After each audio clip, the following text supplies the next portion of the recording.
Para empezar el acto, Radio Televisión Española en Cantabria ha realizado un primer vídeo en el que se expone la historia y el trabajo de la Asociación de la Prensa de Cantabria.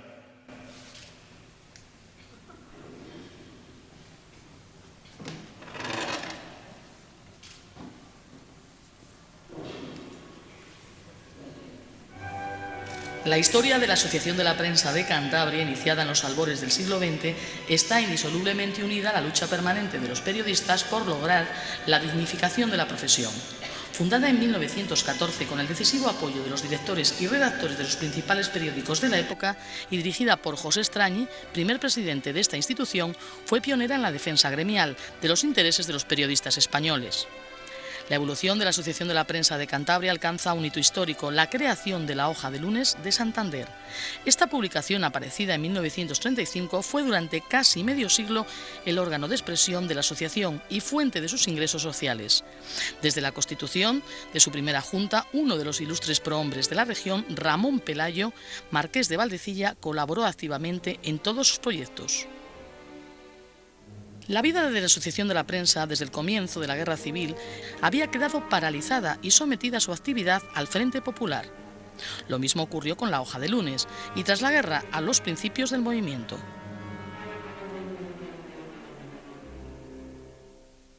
El incendio de 1941 en Santander, que destruyó los talleres del diario Montañés, donde se tiraba la Hoja de Lunes, y la sede de la asociación, obligó a replantear el proyecto, que comenzaría su andadura a los pocos meses.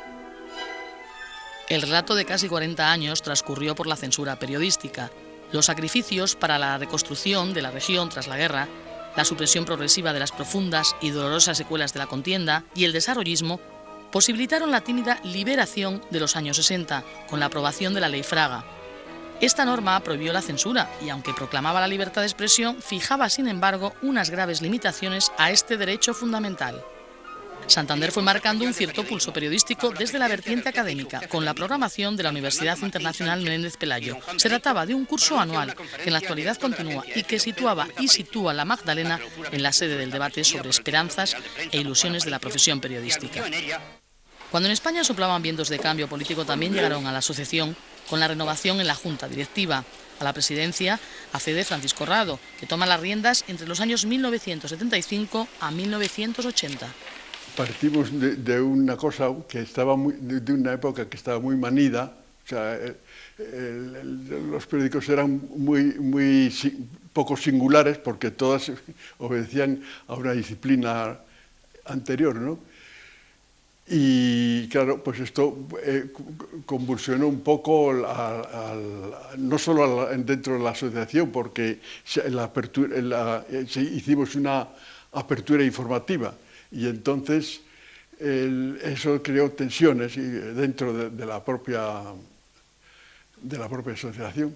A Rado le sustituyó Juan Antonio Prieto, quien lideró una larga etapa que comenzó en 1981 y finalizó en 1993. Fue un tiempo de relevo generacional, con un proyecto de un equipo joven que apostaba por la lucha y la defensa de la libertad de expresión, y donde la asociación tuvo una gran presencia no solo en el seno interno, sino también en la propia sociedad. Nos tocó hacer algunas denuncias frente a algún atropello político que se produjo en la época. Recuerdo que el presidente Ormaechea en un momento determinado vetó a algún medio de comunicación en las ruedas de prensa del Gobierno de Cantabria. Hubo también que salir a defender algunos derechos que había autoridades y poderes que todavía no se habían enterado de que en España había una democracia. Y luego, desde el punto de vista interno, pues nos tocó apechugar con algo que estaba ocurriendo en toda España, que era el cierre de las hojas del Lunes. La etapa de Prieto abre una nueva época con la presencia de todos los medios de comunicación, prensa, radio y televisión en las juntas directivas. A Juan Antonio Prieto le sustituye María Ángeles Amperio, miembro de sus anteriores equipos, casi 20 años al frente de esta institución, de 1993 al 2011. Entre sus objetivos, hacer más visible la profesión. Puso en marcha varios proyectos, como el pionero El Interaulas, periódico digital escolar, en el que participan 80 colegios de Cantabria y que coincide con el auge de los medios digitales. También figuran una serie de hitos, el Congreso de la Federación Internacional de Periodistas que se celebró en España, o el protocolo de actuación de violencia de género que se pactó con todos los medios de comunicación cántabros. Pero lo más importante, yo creo, desde una asociación de la prensa, que es un colectivo profesional, es precisamente eso, la defensa de los intereses de los periodistas como colectivo. Siempre parece que nosotros no somos corporativos, y yo defiendo el corporativismo desde el punto de vista positivo, es decir, se trata de insistir en que es una profesión necesaria para la sociedad, para que la sociedad además pueda vivir en democracia y conociendo todo lo que está pasando en su entorno. Coincidiendo con la etapa de Samperio, vio la luz el Premio Strani, que da nombre al primer presidente de la asociación, así como la colección con varios títulos ya editados, que fueron elaborados por compañeros de la profesión periodística. Creo que el Premio Strani, del que yo me siento muy orgulloso, ha sido una manera de ir reconociendo a periodistas de nuestra tierra por su trayectoria profesional. Al largo periodo de María Ángeles Samperio, que finalizó en enero del año 2012, le siguió como presidente en funciones durante un tiempo Leandro Mateo, hasta la actual Junta Directiva que preside Dolores Gallardo, cuyo mandato coincide con el año del centenario de la Asociación de la Prensa, un año plagado de actos conmemorativos, entre los que destaca el plato estrella, la exposición de los 100 años de la prensa en Cantabria, bajo el título El periodismo es tu vida, garantía democrática. Hoy más que nunca se hace preciso defender la dignidad de ser periodista. Por eso, dentro de 100 años, sí puedo afirmar que seguiremos informando con honradez, con rigor, con credibilidad, con ética y con respeto, porque ciudadanos bien informados son ciudadanos libres.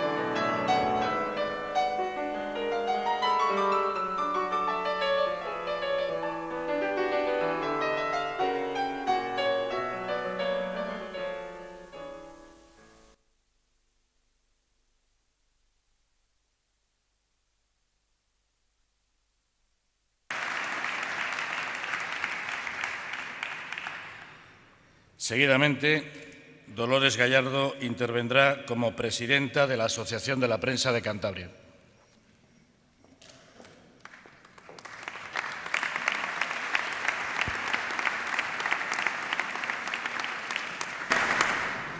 Muy buenos días a todos, presidente del Gobierno, presidente del Parlamento, señor alcalde, resto de autoridades, señoras y señores, amigos y amigas.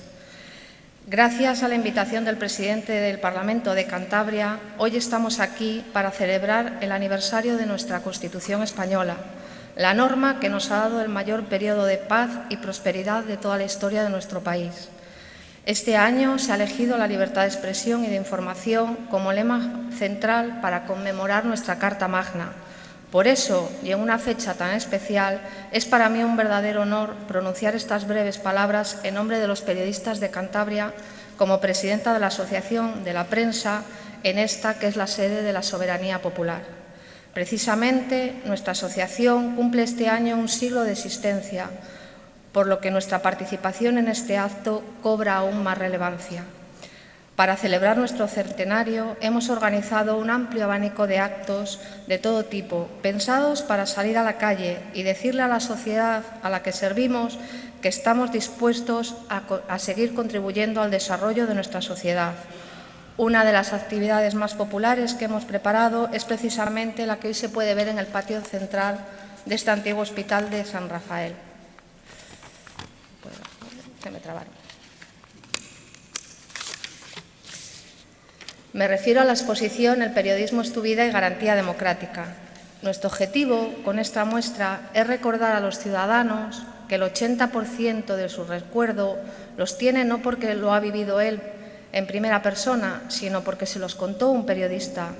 Es decir, que gracias a la labor anónima de cientos de periodistas, los ciudadanos podemos estar informados de la realidad que nos rodea, porque la democracia necesita ciudadanos informados. Ya sé que muchos nos acusan a los periodistas de no ser objetivos, pero es que la objetividad pura no existe.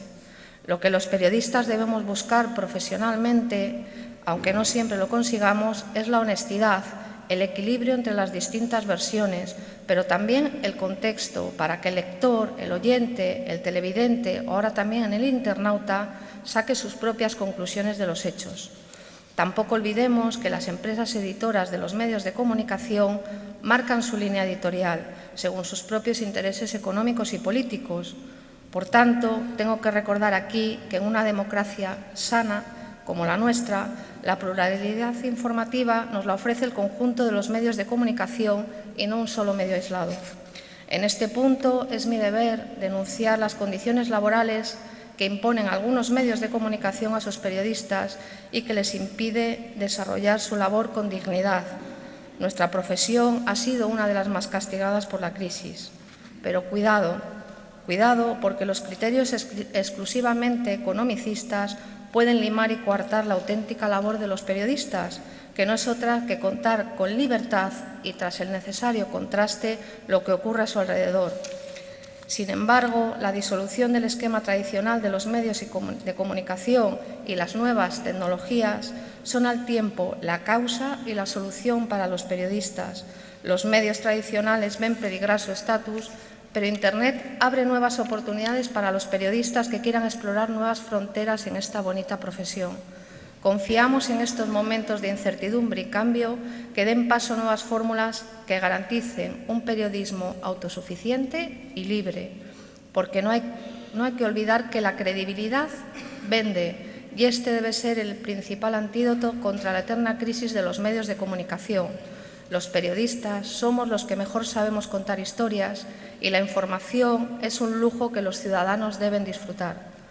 La exposición que con motivo del centenario de la Asociación de la Prensa ha podido ser disfrutada por miles de ciudadanos en Potes, Reynosa, Laredo, Cabezón y Torrelavega llega a Santander con el título El periodismo es tu vida y garantía de democracia. La primera parte, como podrán comprobar luego, es un recorrido emocional de algunas de las noticias que han marcado a Cantabria en estos últimos 100 años, pero quiero ahora destacar la segunda parte. A la hora de diseñarla, convenimos en que era imprescindible destacar el papel del periodismo como garante de nuestro actual sistema democrático. Y para aquellos que lo han olvidado o para los estudiantes que no lo vivieron, hemos reproducido en una de las portadas el artículo 20 de la Constitución, aquel que garantiza la libertad de expresión y también el derecho de cualquier ciudadano a recibir una información veraz. También recordamos el número de periodistas que han sido asesinados o secuestrados, porque desde nuestro consolidado Estado de Derecho en ocasiones nos olvidamos que ser periodista, es decir, buscar la verdad, es una profesión de alto riesgo en muchas zonas del mundo. Para los periodistas, ser el instrumento que garantiza el cumplimiento del artículo 20 de la Constitución española es una gran responsabilidad.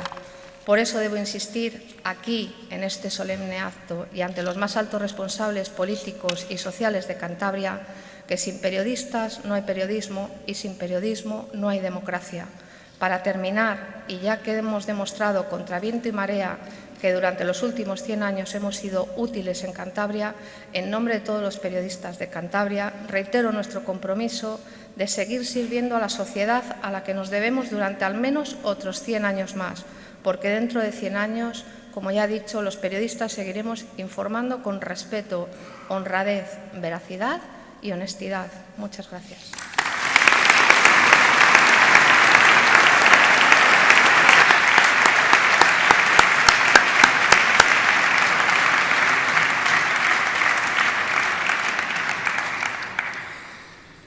A continuación, vamos a ver el segundo vídeo que ha realizado Radio Televisión Española en Cantabria sobre los 100 años del Ateneo de Santander.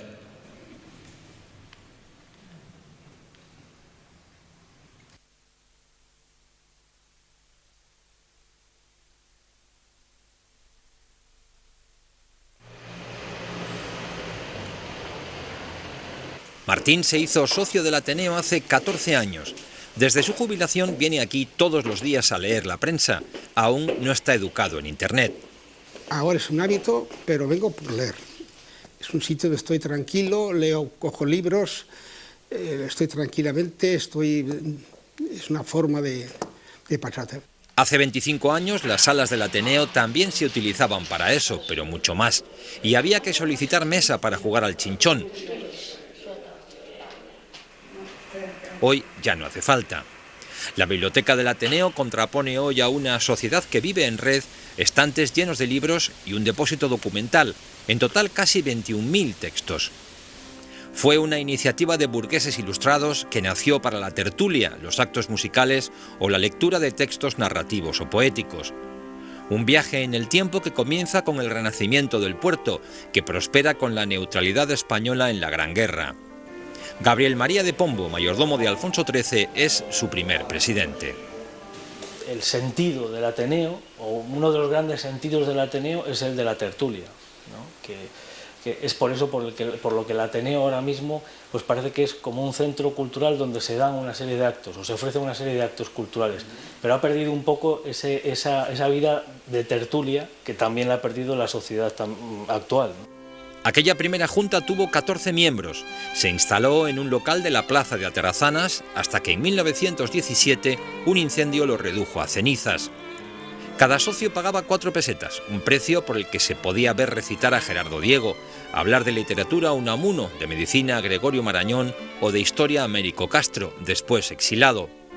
Con el paso de los años, el Ateneo evolucionó hacia la heterodoxia, pero no quiso competir con otro Ateneo, el popular, que había nacido para sacar a los obreros de las tabernas.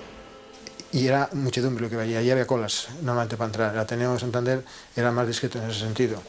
Cosa que años después, por ejemplo, en el año 46, una cosa así, el Ateneo cuando pide una subvención a alguna instancia estatal, que no recuerdo cuál es, pone que quiere recuperar el espíritu de popularidad, de eco social que tenía el Ateneo Popular, al que define algo así como que tenía unas ideas equivocadas, pero que era muy eficaz.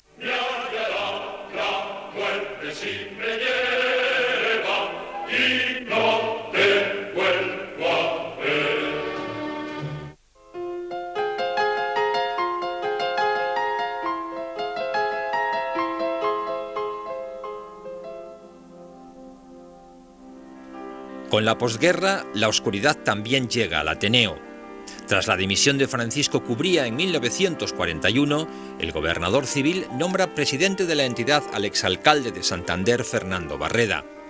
El delegado de información supervisa personalmente su programación y sube la cuota de los socios a 30 pesetas. Se inserta dentro de ese Estado franquista con todas sus consecuencias, es decir, que todos los dirigentes son gente que o bien son claramente franquistas o bien se adecúan perfectamente a la nueva situación de España. El incendio de 1941 afecta a la sede de San José y también a sus presupuestos, que deben desviarse a otras necesidades más prioritarias. En su Historia del Ateneo, Mario Crespo recuerda 2 conferencias de esta época, una de Blas de Otero, que según Ricardo Gullón dejó recuerdo por sus silencios, y otra de Álvaro de la Iglesia, en la que pidió que su vaso de agua fuera sustituido por otro de coñac. El Ateneo sobrevive con lo mínimo hasta 1961, año en que se traslada hasta la Plaza Porticada y comienza la que se considera época de máximo esplendor. Llega a la presidencia Ignacio Aguilera. Tenía un concepto muy claro de lo que tenía que ser el Ateneo. El Ateneo tenía que cubrir unas necesidades que en circunstancias normales las podía cubrir una universidad. Y así organizaba, por ejemplo, ciclos de conferencias sobre un mismo tema, pero 5 conferencias a la semana, o 6. Esto en aquellos tiempos tenía un éxito redondo. Aguilera abre el Ateneo a la sociedad, permite el acceso a mujeres prohibido hasta entonces y alcanza los 1.600 asociados. No sin levantar recelos conservadores, promueve una sección de cinematografía y teatro de la que aún quedan recuerdos y encarga su dirección al socio más joven de la entidad. Lo mío era llevar la sección de cine y teatro y promover que muchos directores, que fueron muchos, pasaran por el Teatro del Ateneo, de tal manera que un día a la semana, concretamente los domingos, había siempre una obra de teatro. Por eso teníamos un plantel de directores que cambiaban. Viadero va demasiado a prisa para el régimen, que no ve con buenos ojos sus guiños a Lorca, Sartre, los grupos independientes de teatro o la naciente generación de cineastas cántabros. Aguilera se ve obligado a informarle que hay un inconveniente para cobrar una subvención del gobierno civil.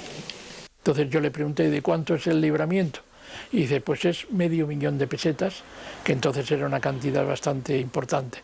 Digo, pues yo no valgo esa cantidad, así que tiene usted mi dimisión inmediatamente. Me lo agradeció muchísimo porque veía que era la única solución para seguir adelante. Con Aguilera se celebró el Congreso Nacional de Ateneos. Vinculó la institución al FIS en la Porticada y a la Universidad Internacional. Tuvieron participación activa poetas locales como Leopoldo Rodríguez Alcalde y Pío Muriedas, o el dramaturgo Ricardo López Aranda, pero también Alberti o Jorge Semprún en pleno exilio. Pepe Hierro, a quien se le dedicarían homenajes anuales después de su muerte, participó de forma activa. El Argumosa de Poesía, el Montañés del Año y sobre todo el Eulalio Ferrer marcaron la época de los premios. Este último certamen, luego rebautizado como Premio Ateneo, nunca logró un título que lo lanzase a la fama. La mala suerte también influyó con una novela que podría haber cambiado su historia. Esta novela era de un novelista muy renombrado, de un escritor muy renombrado, pero venía sabiendo quién era el autor y venía fuera de plazo. Y la rechazamos. ¿Y quién era el autor? Francisco Pral. Desde entonces, el Ateneo ha ido intentando adaptarse a los tiempos. En su sede desde 1995 se han celebrado debates, han intervenido escritores, políticos y representantes de diversos sectores sociales. Una adaptación que sigue pendiente. Asignaturas como la financiación y el rejuvenecimiento de la entidad y de sus socios. Un reto que está dispuesto a asumir su actual presidente.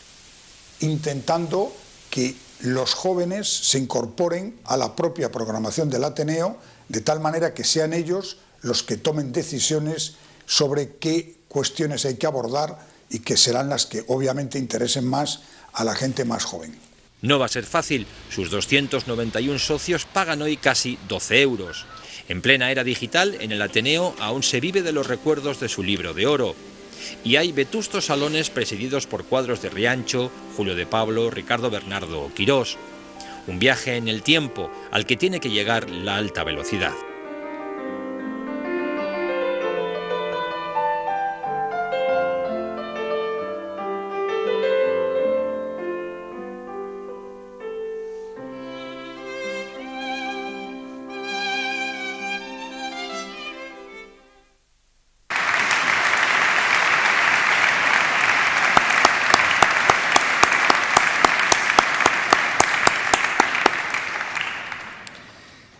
Ahora va a intervenir Manuel Ángel Castañeda como presidente del Ateneo de Santander.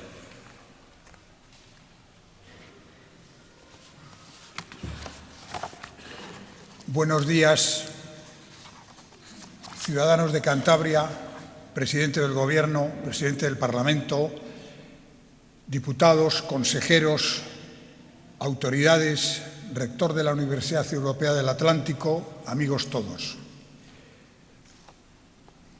En el introito de esta intervención creo que es de justicia agradecer la decisión del Parlamento de Cantabria de dedicar una jornada tan solemne como esta a ensalzar la tarea de la Asociación de la Prensa y del Ateneo, justamente cuando ambas celebran su centenario.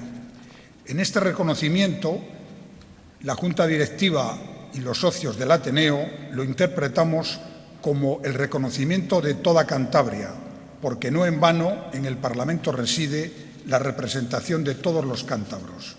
Gracias, pues, al presidente José Antonio Cajigas, a la mesa, Junta de Portavoces y a todos los diputados de los diferentes grupos parlamentarios que han decidido rendir homenaje a dos entidades exponentes del vigor de la sociedad civil. Hoy estamos aquí para conmemorar la aprobación de la Constitución, votada en referéndum por todos los españoles el 6 de diciembre de 1978.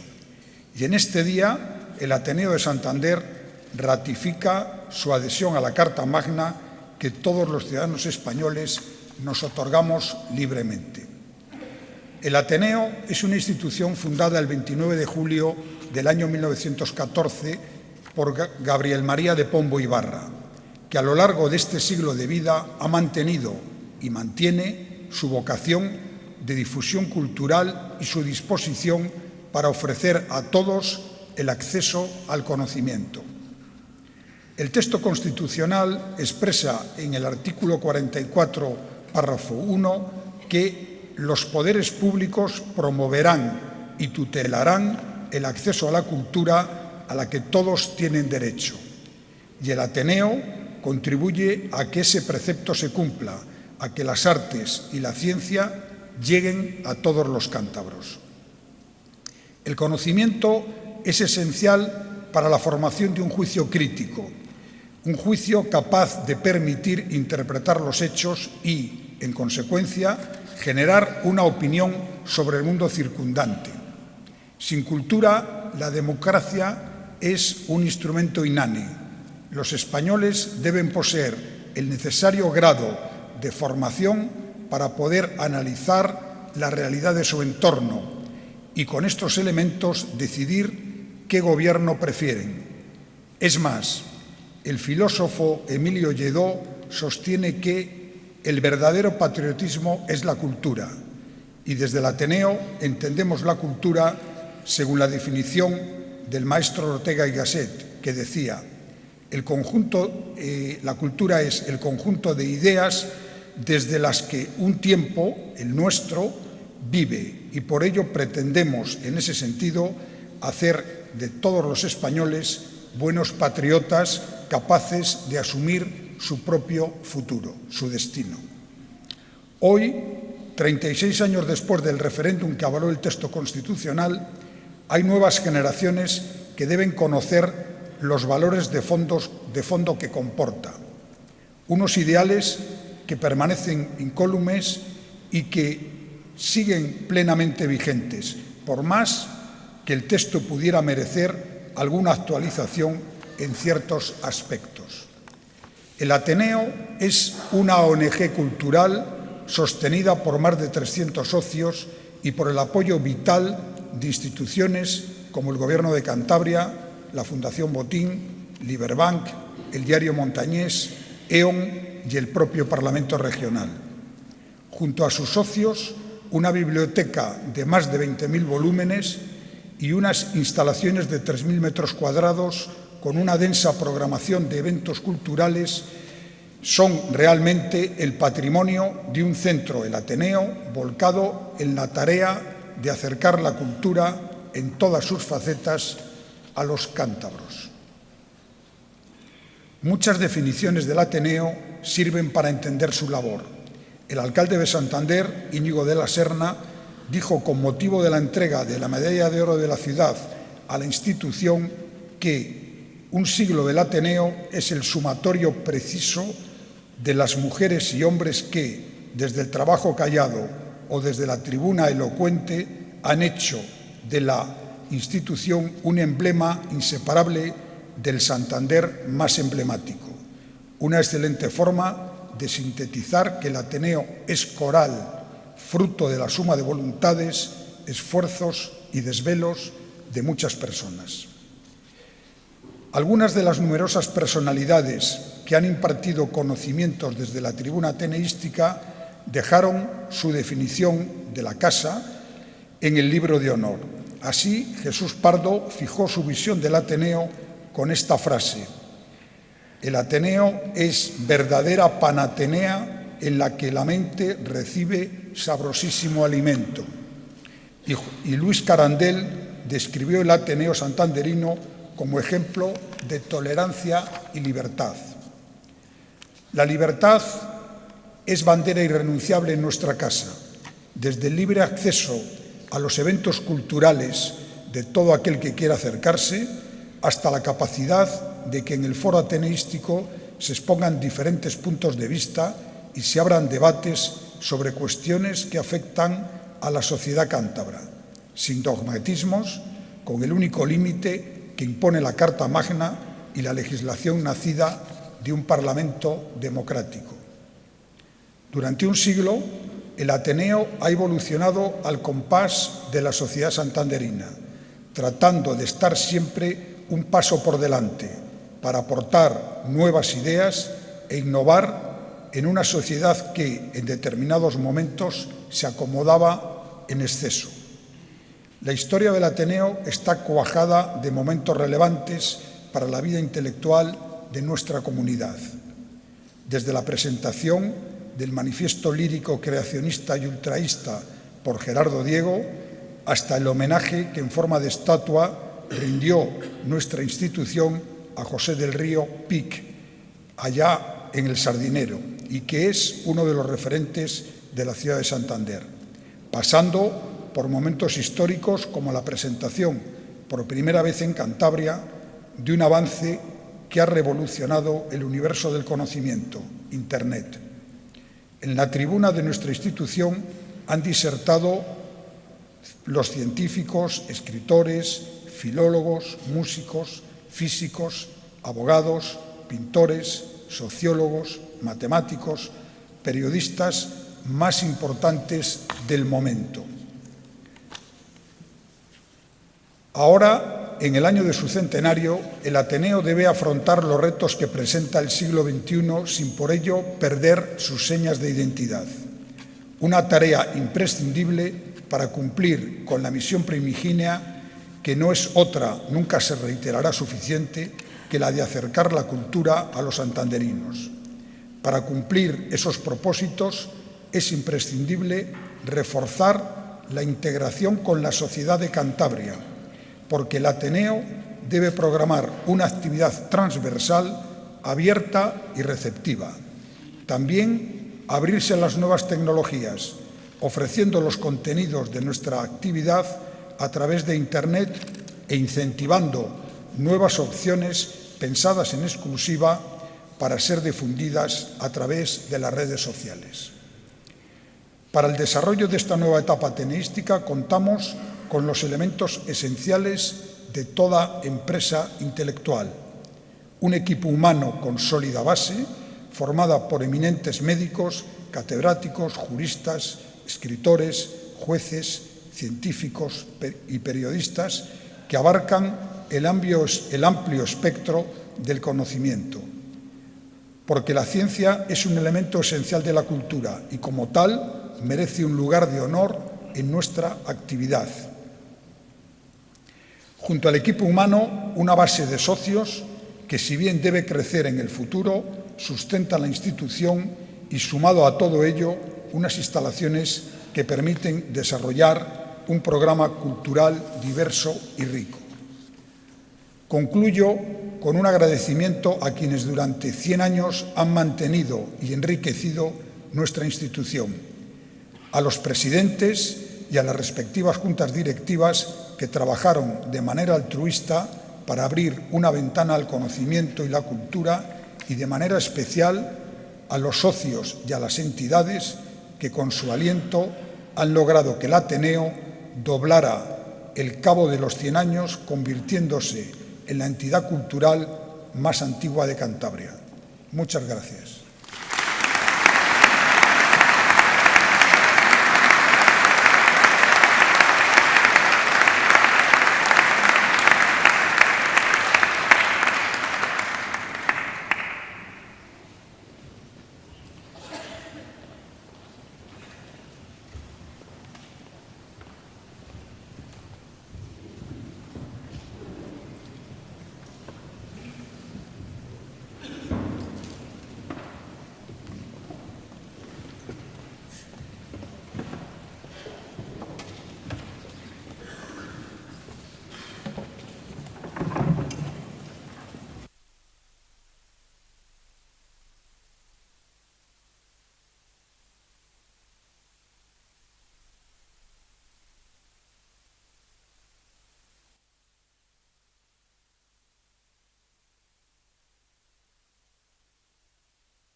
Antes de nada les indicaré que don Guillermo, expresidente del Parlamento, está bien en el despacho del presidente, en manos de Ildefonso Calderón, el médico, y de Cruz Revuelta, que yo creo que es de lo que más quiere en este Parlamento.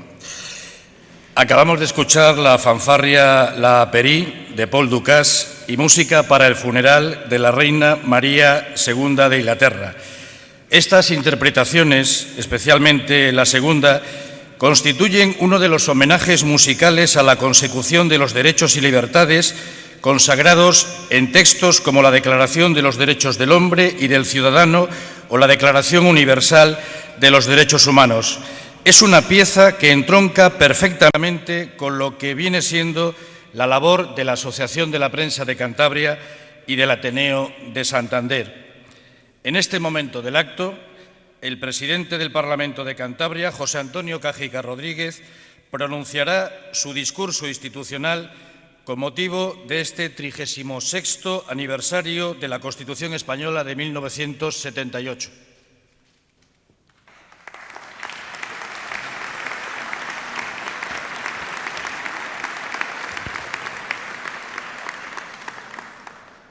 Señor presidente de Cantabria, señor alcalde de Santander, señora presidenta de la Asociación de la Prensa, señor presidente del Ateneo, señoras y señores miembros de la mesa, señoras y señores consejeros del Gobierno de Cantabria, autoridades civiles, autoridades militares, señoras y señores, amigos todos, muy buenos días.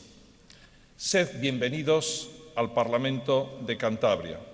Me corresponde un año más el honor de dirigirme a todos ustedes para rendir homenaje conmemorativo a la Constitución española. A lo largo de esta legislatura hemos considerado que la mejor manera de festejar la Constitución es rindiendo un reconocimiento especial a las personas y colectivos que sobresalen en la defensa de los principios y derechos fundamentales que nuestra Carta Magna recoge. De este modo, en 2011 les dimos la palabra a las personas con alguna discapacidad y a sus asociaciones integradas en el CERMI. En 2012 reivindicamos la labor de los empresarios y emprendedores, particularmente la de los más jóvenes. El año pasado homenajeamos a los cuerpos y fuerzas que velan por nuestra seguridad. Y hoy, cuando se cumplen 36 años de ejercicio de las libertades públicas de todos los españoles, nuestro homenaje recae en dos instituciones cántabras. Son dos ejemplos emblemáticos y titulares privilegiados de la defensa y el ejercicio de una de esas libertades fundamentales, la libertad de expresión e información. Ambas instituciones coinciden además en celebrar este año el centenario de su fundación. El Parlamento tributa, pues, hoy, coincidiendo con la conmemoración de nuestra Constitución, un merecido homenaje a la Asociación de la Prensa de Cantabria y a todos los periodistas que se integran en ella, por su papel fundamental en la defensa de la libertad de expresión, y al Ateneo de Santander, por su trayectoria ejemplar en pro de la libertad de difusión del pensamiento y la cultura. Hace 100 años, el 13 de abril de 1914, se constituía la Asociación de la Prensa de Cantabria, presidida por José Estrañi, director del Cantábrico. Los periodistas decidían, al integrarse en la asociación, abandonar sus luchas profesionales, sus dialécticas agresivas y, sobre todo, su tradicional insolidaridad. Buscaban, por contra, el bien moral y material de quienes, trabajando siempre por los demás, se habían olvidado de sí mismos. La recién nacida asociación adquiere enseguida notable protagonismo a nivel local y nacional. En 1922 logra un gran hito histórico, conseguir que fuera Santander el lugar escogido para la constitución de la FAPE, la Federación de las Asociaciones de la Prensa de España. Era el paso definitivo para la unión de los periodistas de todo el país. La creación de la Hoja del Lunes, en tiempos de la Segunda República, constituyó otro momento clave de la historia de la asociación. La Hoja Fue el órgano de expresión de la asociación durante casi medio siglo y se distinguió siempre por su libertad ideológica y su independencia política. Ni la guerra civil ni la posterior dictadura lograron anular nunca los objetivos de independencia y libertad de la asociación, que supo soslayar sucesivamente primero la censura y luego la libertad vigilada. Durante la transición y los años previos a la misma, la prensa tomó verdadera conciencia de su protagonismo en el impulso hacia la libertad y hacia la democracia. Fue por delante de los acontecimientos, estimuló a la opinión pública hacia el cambio político y jugó un papel decisivo en aquella delicada coyuntura histórica. Nos encontramos ahora, coincidiendo con el centenario de la asociación, en una difícil encrucijada de crisis ético-social y miramos una vez más hacia la prensa para que ejerza su orientación formativa y para que abandere el rearme moral en los valores del deber, la justicia y la honradez. El Parlamento de Cantabria, pues, y toda la ciudadanía en él representada, prestan hoy público reconocimiento a los periodistas de nuestra comunidad y a la Asociación de la Prensa en la que estos se integran. La libertad de expresión propia de la Asociación de la Prensa tiene su correlato en la producción del pensamiento en entera libertad y en su difusión a toda la sociedad. Es aquí donde se sitúa el Ateneo de Santander, que también cumple este año el primer centenario de su fructífera trayectoria. El Ateneo de Santander, Ateneo montañés de artes, ciencias y literatura, como se llamó en sus inicios, ha sido y es una de las instituciones culturales más importantes de nuestra región. Nace como lugar de encuentro y foro cultural del talento de un selecto grupo de intelectuales santanderinos, liderados, como se ha dicho anteriormente, por Gabriel María de Pombo Ibarra, su primer presidente. Cobra enseguida un enorme prestigio social y vive su primera edad de oro. Es la gran época de las artes plásticas montañesas, la de las conferencias de los grandes intelectuales, atraídos por el apoyo regio de Alfonso XIII, la del movimiento creacionista de la poesía española de un jovencísimo Gerardo Diego. El Ateneo alcanzó su cumbre histórica en la llamada década prodigiosa de los años 60, bajo la presidencia de Ignacio Aguilera. Aguilera supo hacer renacer el espíritu ateneístico. Fue el momento de la juventud en el Ateneo, el de la revitalización de las secciones de estudio y el del primer Congreso Nacional de Ateneos, organizado y celebrado en Santander. Pero más allá de sus momentos estelares, quiero hacer constar aquí las notas esenciales que han caracterizado siempre al Ateneo a lo largo de su historia. Haber sido lugar de encuentro y foro de difusión del reconocimiento, del conocimiento y de la cultura. La casa de la intelectualidad montañesa, se le ha llamado con razón. Haber defendido aún, en los tiempos más difíciles, la independencia ideológica y la libertad frente a las injerencias y directivas externas a la institución. Haber mostrado a lo largo de toda su historia un espíritu abierto y tolerante ante las distintas tendencias literarias, artísticas y culturales. Por todo ello, el reconocimiento del Parlamento al Ateneo de Santander, la casa del pensamiento y de la razón crítica en Cantabria, como dejó escrito Belisario Bentancur en su visita a la institución. Señoras y señores, en el Día de la Constitución, los ciudadanos esperan que los responsables de las instituciones hagamos patriotismo constitucional y respondamos a los problemas que más les preocupan, El desempleo y la corrupción son por este orden los que más les inquietan en este momento. El desempleo sigue siendo, por desgracia, el principal reto que todos tenemos por delante. Ha constituido el reflejo más dramático de la crisis y la principal lacra de nuestra economía. Ahora, sin embargo, gracias a las reformas adoptadas en los últimos años y al esfuerzo y sacrificio colectivo de los españoles, las perspectivas parecen más esperanzadoras. Hemos logrado esquivar los malos augurios que hasta hace poco se cernían sobre nuestro futuro. Nadie habla hoy de rescates y de intervenciones. Por el contrario, se ha logrado enderezar el rumbo de nuestra economía. Nos hemos adentrado en la senda del crecimiento y, lo que es más importante, estamos empezando a conseguir que el crecimiento se traduzca en creación de empleo. La tasa de desempleo sigue siendo, sin embargo, demasiado alta y por ello hemos de seguir dedicando todos nuestros esfuerzos a reducirla de forma más rápida e intensa.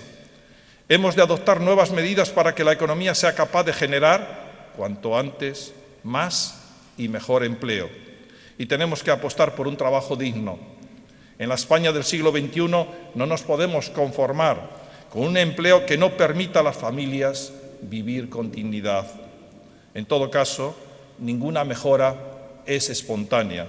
Es necesario perseverar en la senda de las reformas. Todos tenemos que arrimar el hombro para avanzar en la solución del problema del desempleo, el primero y el más grave, según el sentir de los ciudadanos. Tiene pleno sentido recordarlo hoy, en el Día de la Constitución, para ser respetuosos con el mandato constitucional que en su artículo 35.1 nos señala que todo español tiene el deber de trabajar y el derecho al trabajo. Enfatizar esto y ser beligerantes en la consecución de un trabajo digno para nuestros ciudadanos es hacer patriotismo constitucional. La corrupción política no debiera constituir por sí misma el segundo problema más grave del país, pero es de hecho el que más moviliza a la opinión pública. Es cierto que la ética de la honradez y el rearme en los valores morales nos atañen a todos sin excepción y que la regeneración ética a todos los niveles es imprescindible para la recuperación económica. Pero no es menos cierto que los ciudadanos necesitan liderazgos morales visibles y modelos de honradez en los responsables públicos. Los continuos episodios de corrupción dañan al propio sistema. A los ciudadanos les disgusta sobremanera que, mientras la crisis les golpea a ellos con dureza, otros se enriquezcan aprovechándose de su situación al frente de lo público. Creo, sin embargo, que a diferencia del desempleo, este problema es más fácilmente solucionable. Lo es si los máximos responsables públicos nos ponemos a ello de forma unánime y decidida. No valen ya los reproches mutuos del «y tú más», ni los discursos solemnes de los buenos propósitos, ni ser radicales con los corruptos de los demás y complacientes con los propios. La ciudadanía ha pasado ya del desencanto a la desconfianza y del hartazgo a la indignación. Somos las instituciones las más interesadas en tomar medidas drásticas si queremos recobrar la confianza de los ciudadanos. No podemos ir por detrás de los hechos. Hemos de reaccionar a tiempo, investigar y depurar las actuaciones irregulares. A la estricta vigilancia interna hay que unir la más absoluta transparencia. Constituye una obviedad recordar que los fondos públicos son de los ciudadanos y que, por tanto, su gestión ha de ser totalmente diáfana. La transparencia proactiva, la que ofrece, facilita y pone a disposición de los ciudadanos el acceso a la más completa información, constituye el mejor antídoto en la prevención de la corrupción. Y hoy es también el día para proclamar que luchar decididamente contra la corrupción es hacer patriotismo constitucional, es defender la Constitución. Señoras y señores, en el 36º aniversario de nuestra Constitución es obligado que deba referirme a la polémica sobre su posible reforma, planteada sobre todo a raíz del desafío del nacionalismo en contra de la unidad de España. No se discute la posibilidad misma de la reforma, puesto que ninguna ley es de por sí inamovible. Y de hecho nuestra Constitución, que no es estática ni está anquilosada, ha tenido ya 2 reformas puntuales en sus 36 años de vigencia. No se debate tampoco la oportunidad de dicha reforma. En la mente de todos está su necesidad de actualización en temas como el de la sucesión en la corona, el Senado como auténtica Cámara territorial y, sobre todo, el de la organización territorial del Estado. Es evidente que se necesitan cambios y que es la hora de la política, pero nunca sin la ley, sin el marco legal que a todos nos debe afectar por igual, porque la ley está por encima de la política. Será esencial, pues, plantearse las condiciones en las que la reforma habría de producirse, y el qué y el para qué. Respecto a las condiciones, estimo que debiéramos tomar ejemplo de su aprobación en 1978. En aquel momento subyacían todas las fuerzas políticas y sociales un espíritu de concordia. Todas estuvieron dispuestas a renunciar a algunas de sus aspiraciones maximalistas de partida, en pro de una Constitución en la que todos cupieran y tuvieran aceptable acomodo. También ahora, en cuestión tan trascendente, habría de mantenerse el espíritu de diálogo, de consenso y de concordia que subyace en la actual Constitución. Se requeriría, pues, un gran pacto de Estado entre los grandes partidos y las fuerzas sociales. En aquella difícil situación de transición de un sistema autoritario a la democracia, se lograron mantener las reglas del juego y el respeto a la ley. De la ley a la ley fue la máxima durante la transición. Ahora, en democracia y libertad, con mucho mayor motivo, es imprescindible que cualquier planteamiento de reforma respete de manera estricta la legalidad vigente. Nadie está de derecho ni debe estar de hecho por encima de la ley y no valen apelaciones al clamor social u otras grandiosas proclamaciones para bordear o colocarse fuera de la ley. Respecto a qué se ha de reformar y para qué, debiéramos estar de acuerdo en que la reforma habría de lograr que nuestra Carta Magna fuera verdadero lugar de encuentro para todos los españoles, pero no a cualquier precio. Vivimos tiempos de encrucijada y no de ínsulas, como advertía Don Quijote a su escudero. No hay lugar para ínsulas utópicas en las que todo quepa. No se pueden arrojar por la borda 500 años de convivencia en común, ni se pueden sustituir la soberanía de todos por la de unos pocos. En todo caso, señoras y señores, quiero dejar sentado que hay señas de identidad de nuestra Constitución que siguen siendo grandes principios perfectamente válidos y que más allá de arriesgadas aventuras políticas, no existe otra opción razonable para una sociedad desarrollada del siglo XXI. Me estoy refiriendo a el Estado social y democrático de derecho, los valores superiores de la libertad, la justicia, la igualdad y el pluralismo político, la monarquía y la democracia parlamentaria, la unidad nacional y la soberanía única, la autonomía y la solidaridad, la dignidad de la persona humana y sus derechos inviolables. Y concluyo, señoras y señores, nuestra Constitución cumple 36 años de progreso y prosperidad. Esta Constitución nos ha permitido disfrutar de la mayor época de crecimiento y desarrollo de toda nuestra historia. España es ahora mucho mejor que en 1978. Con la presente Constitución se ha convertido en una gran nación occidental con anclajes en ambos hemisferios. Está en la Unión Europea, en el euro, en la OTAN y actualmente en el Consejo de Seguridad de las Naciones Unidas. Ocupa, en síntesis, el lugar que le corresponde en Europa y en el mundo. Y ello no hubiese sido posible sin el valor de la libertad que nuestra Constitución consagra y por el que han luchado las dos instituciones que homenajeamos en el día de hoy, la Asociación de la Prensa y el Ateneo de Santander. En consecuencia, os animo a decir conmigo: ¡viva la Constitución! ¡Viva! Muchas gracias.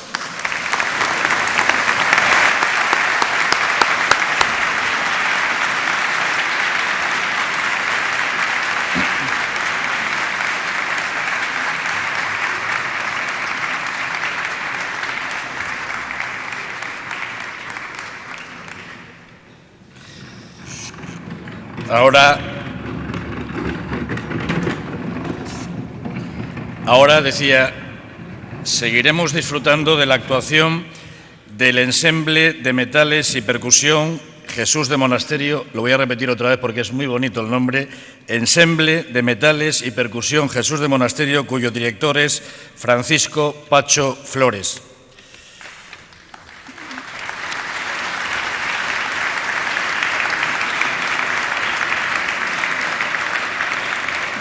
Van a interpretar Así habló Zaratustra, de Richard Strauss, a Morsay Suite, de Gustav Holst, Fanfarria para un hombre común, de Aaron Copland, y para finalizar, los himnos de Cantabria y de España. Con todos ustedes, Ensemble de Metales y Percusión Jesús de Monasterio, bajo la dirección de Francisco Pacho Flores.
manera más bonita, director de Interpretar la Libertad, director Daniel Ensemble. Enhorabuena. En este momento van a interpretar los himnos de Cantabria y de España. Les ruego, les escuchemos en pie, por favor.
Thank you.